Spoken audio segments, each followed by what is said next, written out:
Hello viewers, আসসালামু আলাইকুম। আপনারা কেমন আছেন? আশা করি আপনারা ভালো আছেন। আলহামদুলিল্লাহ, আমি ভালো আছি।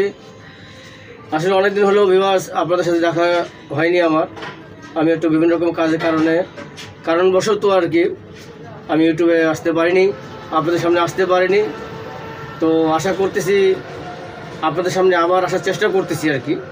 তো আজকে আপনাদের একটা মেসেজ দিচ্ছি, এটাই যে আজ দেখতেছেন আমাকে মাস্ক পরা দেখতেছেন। আসলেও রাস্তায় অনেক প্রচুর ধুলাবালু। ঢাকা শহরে প্রতি জায়গায় অলিতে গলিতে যেখানে যাবেন প্রচুর ধুলাবালু, এবং বাসের যে কালো ধোঁয়া প্রচণ্ড ক্ষতিকর। তাই আমি মাস্ক পরেই আপনাদের সামনে আসছি। তো আমি মাস্ক পরেছি, আপনারা যারা আমার বন্ধু, যারা ফ্যান, আপনারাও মাস্ক ব্যবহার করবেন। আমি এইটুকু মেসেজ আপনাদের আজকে দিচ্ছি, প্রথম মেসেজ দিচ্ছি আপনাদেরকে। হ্যাঁ, আপনারা সবাই জানেন যে মাস্ক পরা ভালো। আর ঢাকা শহরে তো বুঝতে পারতেছেন প্রচুর ধুলা, রাস্তায় প্রচুর ধুলা, যেটা প্রচণ্ড ক্ষতিকর। তো আপনারা সবাই মাস্ক ব্যবহার করবেন। আমি এইটুকুই আশা ব্যক্ত করে আজকে আমি এখানে শেষ করছি। আসসালামু আলাইকুম।